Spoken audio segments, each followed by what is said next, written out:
우리 사도신경으로 신앙 고백하심으로 8월 7일 목요일 새벽 기도회를 시작하도록 하겠습니다. 전능하사 천지를 만드신 하나님 아버지를 내가 믿사오며 그 외아들 우리 주 예수 그리스도를 믿사오니 이는 성령으로 잉태하사 동정녀 마리아에게 나시고 본디오 빌라도에게 고난을 받으사 십자가에 못 박혀 죽으시고 장사한 지 사흘 만에 죽은 자 가운데서 다시 살아나시며 하늘에 오르사 전능하신 하나님 우편에 앉아 계시다가 저리로서 산 자와 죽은 자를 심판하러 오시리라. 성령을 믿사오며 거룩한 공예와 성도가 서로 교통하는 것과 죄를 사하여 주시는 것과 몸이 다시 사는 것과 영원히 사는 것을 믿사옵나이다. 아멘. 우리 찬송가 540장 주의 음성을 내가 들으니 우리 같이 찬송하도록 하겠습니다. 찬송가 540장 이전 통일 찬송가는 219장 찬송입니다.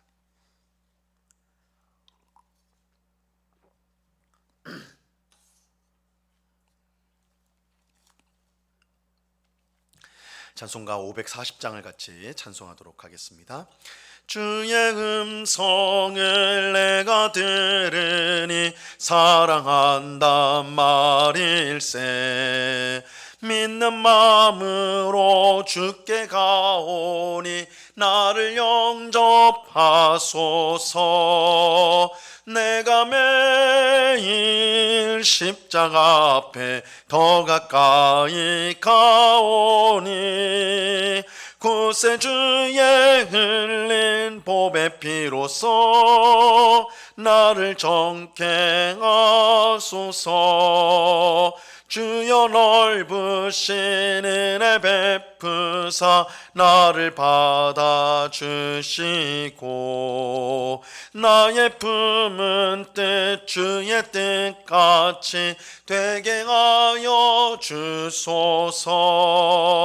내가 매일 십자가 앞에 더 가까이 가오니 구세 주의 흘린 보배 피로써 나를 정케 하소서.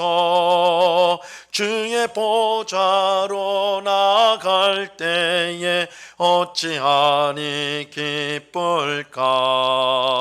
주의 얼굴을 항상 메오니 더욱 친근합니다. 내가 매일 십자가 앞에 더 가까이 가오니 구세 주의 흘린 보배 피로써 나를 정케 하소서. 우리 구주의 넓은 사랑을 증량할 자 없으며 주가 주시는 참된 기쁨도 헤아릴 수 없도다. 내가 매일 십자가 앞에 더 가까이 가오니 구세 주의 흘린 보배 피로써 나를 정케 하소서. 아멘. 기도하겠습니다. 참 좋으신 아버지 하나님 감사합니다. 오늘도 저희들을 단잠에서 깨워주시고 우리에게 힘주시고 은혜 주셔서 기도의 자리로 나오게 하시니 감사합니다. 이 시간 우리가 드리는 찬송과 기도를 기쁘게 받아 주시옵소서. 하나님의 은혜를 사모하는 저희들의 심령 가운데 하나님의 귀한 은혜와 사랑으로 충만하게 하옵시고 이 세상에 그 어떤 복보다 하나님이 가장 큰 복인 줄 알고 하나님을 모시며 하나님과 동행하는 삶을 날마다 살아가는 저희들 되게 하여 주시옵소서. 아버지 하나님, 세상에 그 어떤 것보다 하나님을 귀하게 여기며 하나님의 말씀 앞에 내 자신을 내려놓고 주의 말씀에 온전히 순종함으로 하나님을 기쁘시게 하는 삶을 살아가는 저희가 되게 하여 주옵소서. 하나님의 말씀에 순종하는 것이 우리로 하여금 가장 복되며 또한 풍성한 삶을 살게 하는 길인 줄로 우리가 믿고 오늘 하루도 주의 뜻대로 살아가기를 힘쓰는 저희들 되게 하여 주옵소서. 그러나 저희의 미련함과 어리석음을 아시는 주님, 주님의 뜻을 따른다 하나 우리의 고집대로 우리의 생각대로 행할 때가 많은 저희들입니다. 주의 성령께서 우리의 마음을 언제나 새롭게 하여 주사 하나님의 뜻을 분별하게 하옵시고 그 뜻을 기쁘게 순종할 힘과 의지를 주셔서 정말 오늘 하루도 주님의 길로 힘있게 달려가는 모든 주의 백성 되게 하여 주시옵소서. 이 시간 우리의 마음속에 있는 모든 염려와 근심들을 주께 맡기게 하옵시고 하나님께서 우리를 향해 가지고 계신 선한 뜻과 섭리가 있음을 우리가 확신하며 주 앞에 기도하는 저희들 되게 하여 주옵소서. 이 시간 주의 말씀을 듣고자 합니다. 성령 하나님께서 밝히 조명하여 주셔서 말씀의 뜻을 잘 깨닫게 하시고 그 말씀에 오늘도 우리가 순종함으로 하나님께 영광을 돌리는 저희의 삶이 되게 하여 주옵소서. 언제나 우리와 함께 하시는 주님께 감사와 찬송을 올려드리며 예수 그리스도 이름으로 기도드리옵나이다. 아멘. 우리 하나님 말씀을 다 같이 봅니다. 요한복음 14장 8절에서 11절까지의 말씀을 우리가 다 같이 보도록 하겠습니다. 요한복음 14장 8절에서 11절까지의 말씀입니다.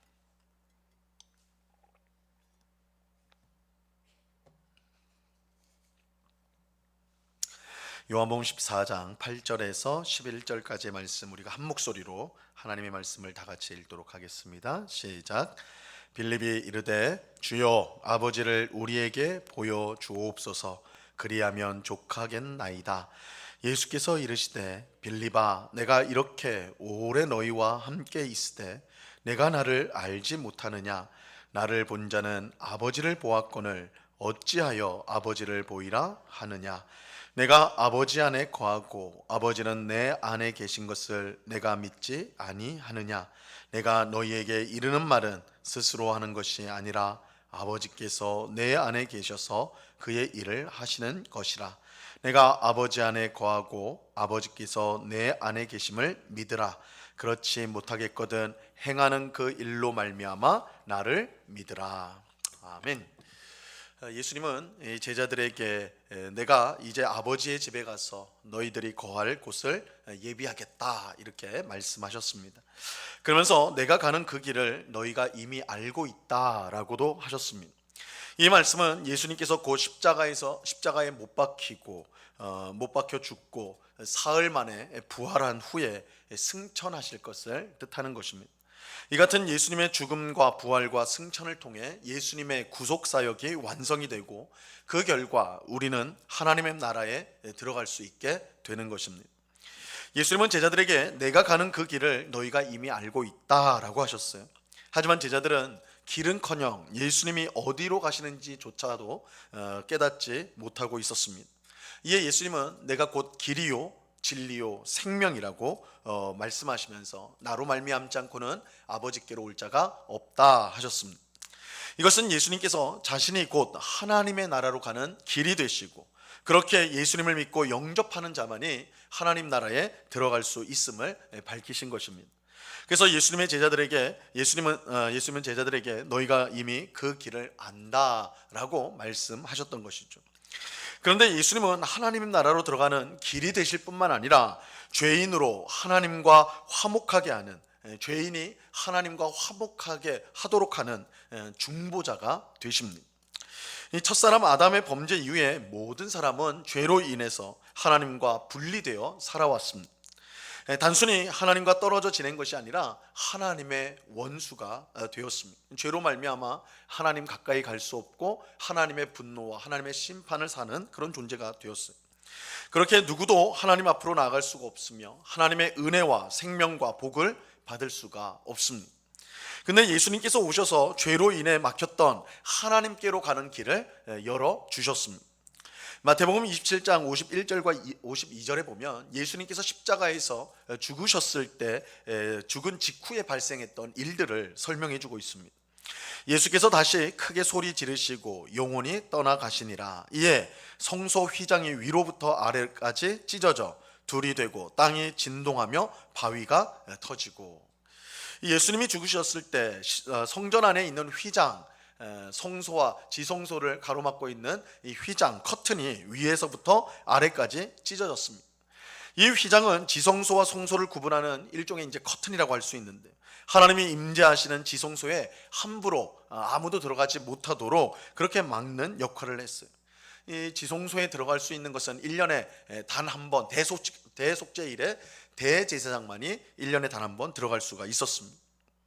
그 외에는 누구도 하나님이 임재하시는 지성소 안으로 들어갈 수가 없었어요. 지성소 앞에 있는 휘장, 커튼이 그 길을 막고 있었습니다. 근데 예수님이 죽을 때 그 커튼이, 그 휘장이 위로부터 아래로 찢어졌습니다.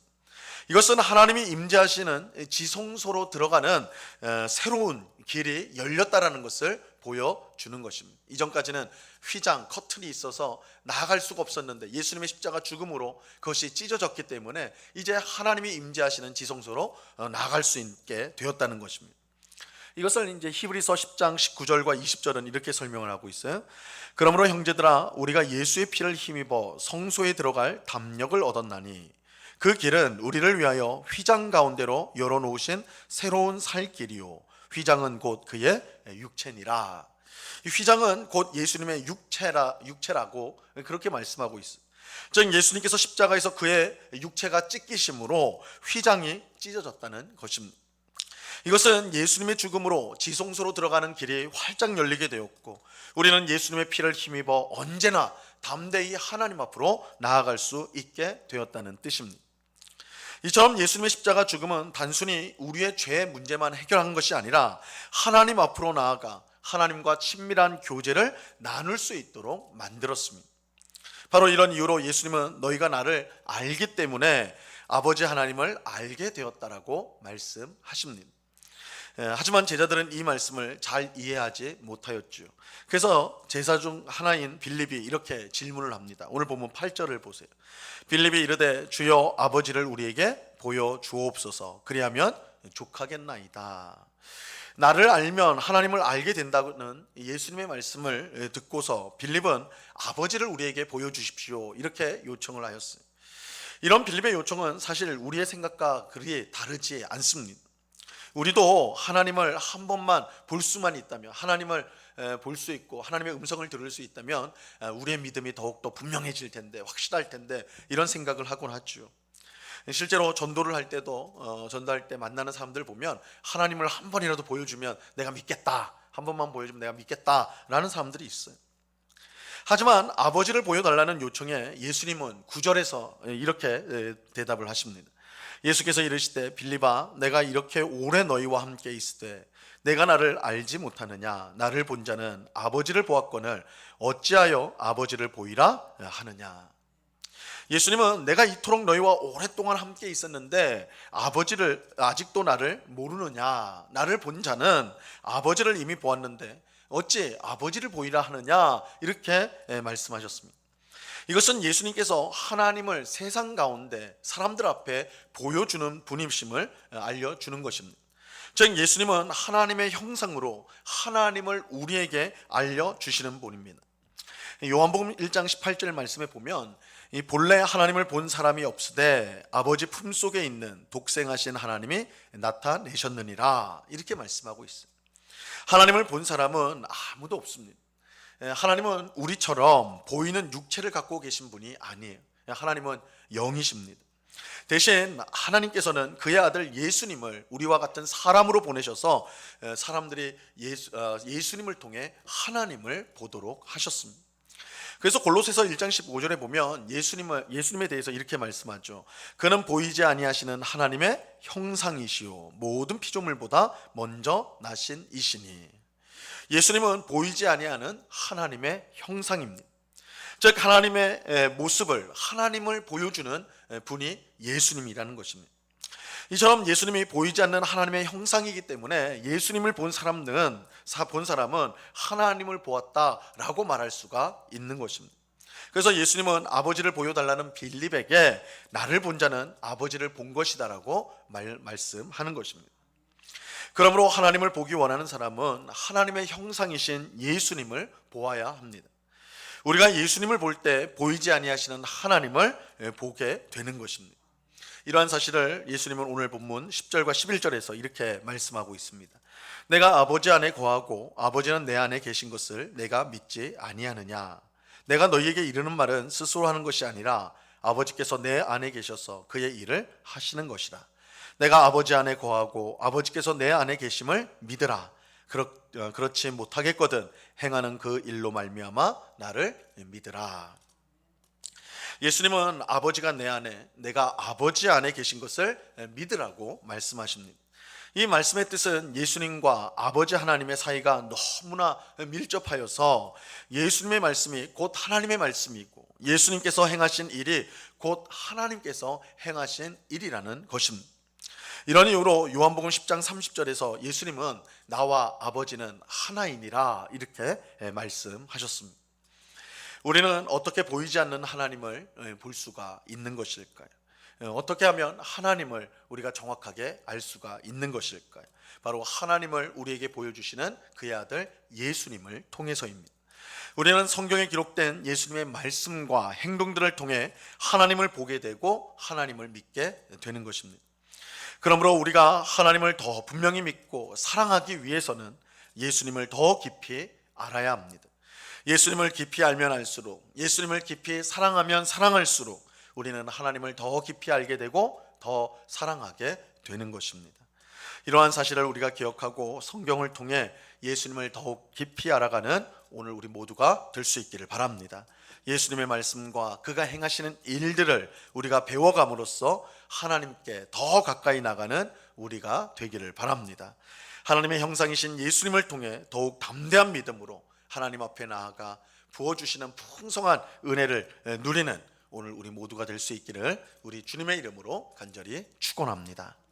기도하겠습니다. 하나님 아버지 감사합니다. 영이신 하나님을 누구도 본 적이 없지만 하나님께서 보내신 그의 아들 예수 그리스도를 우리가 바라봄으로 또한 성경을 통해 예수님의 말씀을 들음으로 행하신 일들을 알므로 우리는 하나님을 보고 하나님의 말씀을 듣습니다. 하나님의 형상이신 예수님이 하나님을 우리에게 보여주십니다. 주님, 그 귀하신 하나님의 아들 예수님을 우리가 더욱더 사랑하기를 원합니다. 성경에 기록된 예수님의 말씀, 예수님이 행하신 일들을 우리가 보고 배우고 또한 묵상함으로 더욱더 예수님을 사랑하고 예수님을 알아가게 되고 그 결과 하나님을 더욱더 사랑하게 되고 하나님을 더욱더 귀히 알아가는 주의 백성들 되게 하여 주시옵소서. 아버지 하나님, 예수님을 사랑하는 것이야말로 하나님을 사랑하는 길이요 하나님의 풍성한 은혜와 복 가운데 거하는 것인 줄 알고 오늘도 예수님을 사랑하고 예수님을 의지하며 예수님을 따르는 주의 백성들이 다 될 수 있도록 주장하여 주시옵소서. 아버지 하나님, 오늘도 우리의 귀를 활짝 열기를 원합니다. 주님이 우리에게 주시는 말씀, 성경을 통해 성령을 통해 우리에게 주시는 말씀을 우리가 귀에 담게 하시고 그것을 묵묵히 순종함으로써 더욱더 예수님을 의지하고 사랑하여 복된 길로 나아가는 주의 백성들이 다 되도록 주장하여 주시옵소서. 아버지 하나님, 이 시간에 또한 간절히 기도하옵기는 온 세계에 흩어져서 복음을 전하는 우리 선교사들을 위해서 기도합니다. 아버지 하나님, 우리 교회가 함께 동역하고 후원하는 많은 선교사님들이 계신데 있는 각 나라에서 힘있게 복음을 전할 수 있도록 은혜를 더하시고 담대한 심령을 허락하여 주시옵소서. 참 외롭고 힘든 상황에 있는 선교사님들입니다. 주님께서 그 마음을 위로하여 주옵시고 정말 하나님을 바라보며 힘을 내어 선교사역을 잘 감당할 수 있도록 도와주옵소서. 고국에 있는 저희들이 그들을 위해서 항상 기도에 깨어있게 하시고 또한 후원하는 일에 힘쓰므로 말미암아 함께 주님이 주신 선교의 사명을 함께 감당하는 저희들 또한 우리 은곡교회가 되게 하여 주시옵소서. 아버지 하나님, 또한 국내 농어촌 미자립 교회들, 참으로 농어촌 교회들 정말 힘써서 봉사하고 섬기고 복음을 전하고 있습니다. 누구도 알아주지 않는 힘든 곳에서 있지만 주님께서 저들을 꼭 붙들어 주셔서 정말 힘있게 복음을 전하게 하시고 귀한 목회의 열매를 맺어갈 수 있도록 은혜와 긍휼을 베풀어 주시옵소서. 아버지 하나님, 오늘까지 진행되어지는 우리 중고등부 여름 수련회 가운데 귀한 은혜를 베풀어 주사 이제 돌아오는 길까지 주님 안전하게 지켜주시고 저들이 받은 은혜를 마음에 간직하며 매일매일 주님의 뜻을 따라 살아가는 우리 귀한 자녀들 다 될 수 있도록 복을 내려 주시옵소서. 이 시간 여러 가지 기도의 제목들로 기도하는 저희들을 불쌍히 여겨주시고 하나님 앞에 간구할 때에 주님이 부어주시는 정말 폭포수와 같은 풍성한 은혜를 입어 우리의 영혼이 강건해지는, 우리의 심령이 용기를 얻고 씩씩해지는 복된 시간이 될 수 있도록 인도하여 주시옵소서. 언제나 우리와 함께 하시는 주님께 감사와 찬송을 올려드리며 예수 그리스도 이름으로 기도드리옵나이다. 아멘. 하늘에 계신 우리 아버지여, 이름이 거룩히 여김을 받으시오며 나라에 임하옵시며 뜻이 하늘에서 이룬 것 같이 땅에서도 이루어지이다. 오늘날 우리에게 일용할 양식을 주옵시고 우리가 우리에게 죄 지은 자를 사하여 준 것 같이 우리 죄를 사하여 주옵시고 우리를 시험에 들게 하지 마옵시고 다만 악에서 구하옵소서. 대개 나라와 권세와 영광이 아버지께 영원히 있사옵나이다. 아멘.